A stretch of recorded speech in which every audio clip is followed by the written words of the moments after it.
fighting. Longer than I can remember.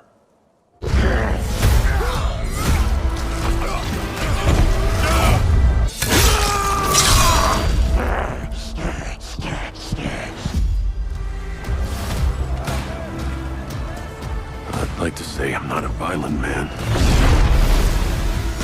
but I'd be lying.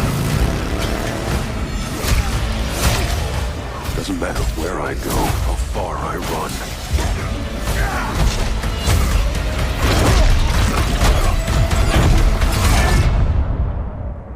Death's always waiting.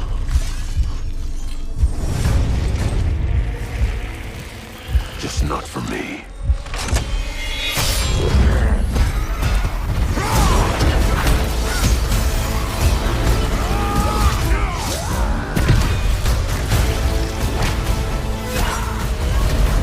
Because I ain't no hero.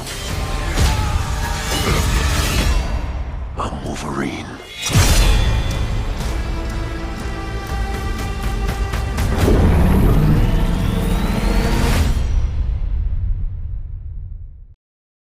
Welcome back, everyone. It's Charlie. We finally got a Marvel Wolverine trailer. They're actually going to release it. People have been wondering. It has been years since they released the teaser. We finally got some footage, and it goes so hard. There was a behind-the-scenes featurette where they said that they didn't want to hold back, like they wanted it to be as raw and visceral and violent as the Wolverine of the comics. You would not believe how hard it is to edit down YouTube safe versions of this that you can actually use in videos so they don't auto-ban everything. Weirdly, Twitter was putting up auto-block features too, so that you couldn't just automatically see the trailer itself. You had to click through an actual message that would show you the trailer. There's a bunch going on here, so we'll break it all down. We do have some idea for what's actually happening during the game and a little bit of the story in some of the places and characters that you actually see show up in the trailer here. It's just a small fraction of the stuff that's actually going to be in this. So if you're brand new to the channel, be sure to subscribe to get all the episodes. I will give away a couple of copies when it actually does come out.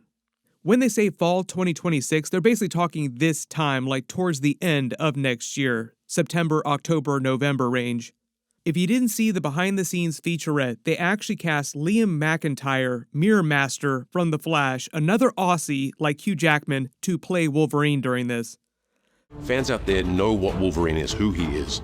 My job is to try and find the essence of who Wolverine is, especially as it applies to our story. People hurt him, people take from him, people betray him. He still fights for people who can't fight for themselves. Probably the biggest characters we see during this are Omega Red, Mystique, the Sentinels, and the cyborgs he's fighting in some of the scenes in the Canadian wilderness, it looks like. There are a couple big locations that we can actually see in the trailer here, like Madripoor is obviously the big one because of the Princess Bar from the comics. The Canadian wilderness, because we're talking about Wolverine here, it'd be weird if he didn't go to Canada during the game at some point, and then Japan, obviously.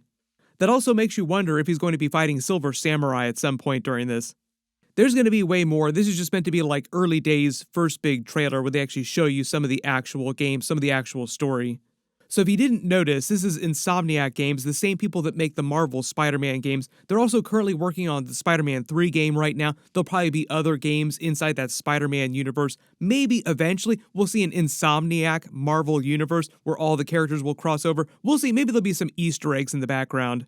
Typically, there are a bunch of different groups all working on these different games. They said that there's like 3 games that they're working on right now. There was a leaked roadmap, too, that said that they're also developing a big X-Men game in the next several years, but it takes them so long to develop these games. I think the idea is that they're planning for it to come sometime after Secret Wars in Marvel Phase 7. It would make sense because they're going to be focusing a lot on the X-Men characters after Secret Wars in the next several years.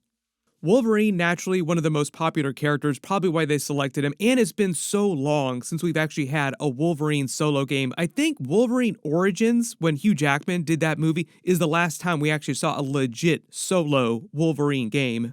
So I do not think it's going to be any big work for them to try and top that, like very, very low bar to clear to beat Wolverine Origins quality.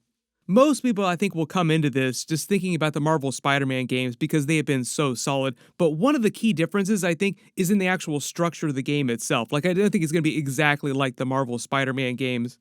Streets are saying that it's going to be a little bit more like the way that the Ratchet and Clank games work. A few hub worlds that branch off into a few linear but large zones or 2 or 3 wilderness areas scattered about. Like I said, the Canadian wilderness, Japan, Madripoor, there'll probably be more, like they haven't revealed too much about the different locations or the actual story progression.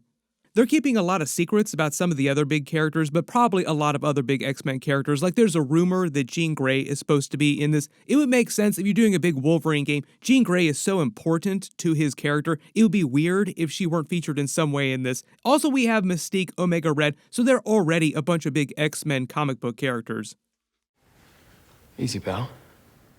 Generally, it seems like they've done the same thing with Wolverine's comic book costume that they did during Deadpool and Wolverine with Hugh Jackman's version, where it's not exactly carbon copy from the comics, it's just based on the comic book costume. You can let me know which costume you think is better, this one that they feature in the game here, or the one he wore during Deadpool and Wolverine. I know a lot of people wanted them to have some shoulder pads on that Deadpool and Wolverine suit. They didn't really get too deep into that during the behind the scenes of the featurette, but my assumption is they got rid of the shoulder pads mostly for practicality when they were actually filming, just to make it easier for him to move around during their fight scenes they were filming. What you do notice in the trailer footage, though, that there are a lot of scenes with him fighting a lot of armed guards and cyborgs, but it's not clear who the actual main villain of this game is going to be yet. I don't think that Insomniac has said. What'll probably happen is it'll be similar to the Spider-Man games where you have a number of different antagonists at different levels throughout the game, where like Dr. Octopus is both a friend but then becomes an antagonist. Norman Osborn sort of rises in the background, is a much bigger antagonist over the course of multiple games. So I think the idea is that if this does do well enough, they will continue with sequels, and it does seem like it's going to do pretty well. Most people seem like they're pretty hyped up about the trailer. Marvel's plans for Wolverine in the live-action MCU are a little bit different in that they want to keep Hugh Jackman around because we have Avengers, Doomsday, and Secret Wars, but they also want to bring in a brand new version of Wolverine in this new line of X-Men reboot movies that they're starting after Secret Wars in 2028. Kevin Feige has made it sound like they're going to wait a little bit longer on that, though. Like Wolverine isn't supposed to, at least right now, appear in that new X-Men movie, the first one they do, so they're probably going to wait a little bit longer to introduce a brand new version of Wolverine in the MCU.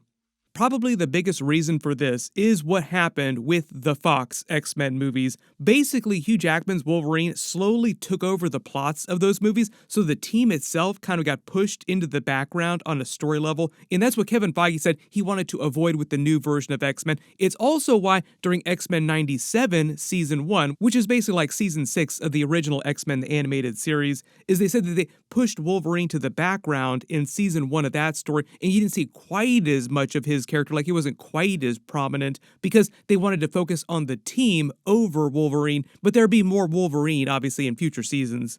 Been in a lot of wars, bub. The brave always die first. They made all the jokes about this during the Deadpool and Wolverine movie, like they were making fun of Hugh Jackman in real life and the things that have happened to him, but also to the things that have happened to the X-Men movies just in general in a really meta way, like what happened with the Fox Disney buyout, what happened with Wolverine taking over the plots of those movies.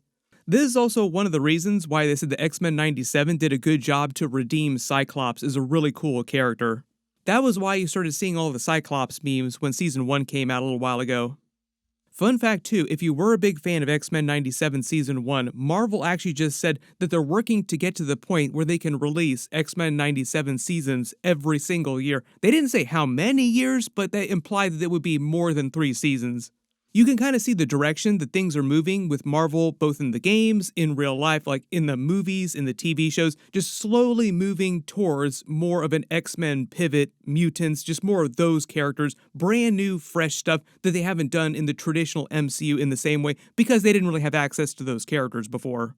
Also a really good opportunity to onboard a lot of brand new fans who haven't seen every single Marvel movie that came out in Phase 1, Phase 2, Phase 3, and so on. There's going to be a big reboot in the MCU, but there's some stuff that you see in the trailer here that they have actually started doing in the live-action MCU. For instance, a lot of the trailer takes place in Madripoor here because big location for Wolverine, the Princess Bar here in Madripoor in the comics, but they did this during Falcon and Winter Soldier. There was even a Princess Bar Easter egg in that version of Madripoor.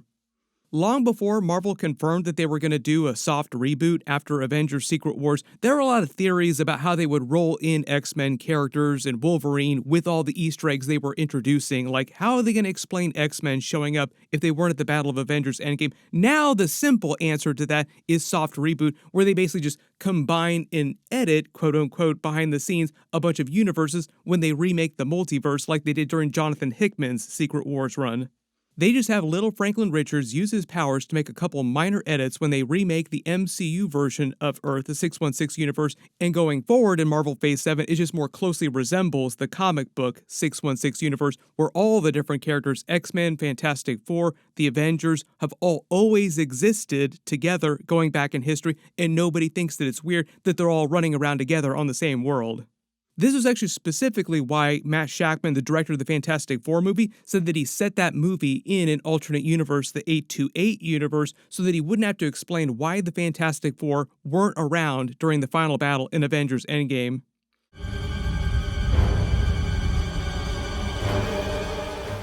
When it comes to the Insomniac games, obviously the Miles Morales games and the Spider-Man mainline games take place in the same universe because they're the same versions of the characters. They could eventually say that the Wolverine game takes place in the same universe, like Insomniac, Marvel Universe. But it's way easier for them to do stuff like that just because they have total control over what's going on in their universe, and there's way less stuff that they have to deal with because it's all relatively new. Generally, though, just really excited to learn more about what's actually going on with the game and the story and the characters. So everybody just post all your predictions in the comments below and let me know which other big X-Men characters you want to see show up during this, if there are going to be a lot more X-Men characters in the background. If you remember the way that they've treated things in the Spider-Man games, there are a lot of crossover characters and a lot of Easter eggs for other wider Marvel characters in the background, even though not all of them are major characters in the games. All the brand new X-Men stuff that they're developing just feels like a really safe bet. There's been so many Spider-Man games for so long, it's going to be super popular no matter what. It just feels like they also want to push into some fresh territory. There's a bunch of big stuff coming up. We just got the Marvel Zombies episodes. I just did my big video for that, so I'll link it down below in the description. We also just got that very cool first look at the X-Men's very comic book accurate looking live action suits in Avengers Doomsday. I just did a much bigger video about that. Click here to watch that, and click here for my Marvel Zombies episode video. Thank you so much for watching, and I'll see you guys in the next one.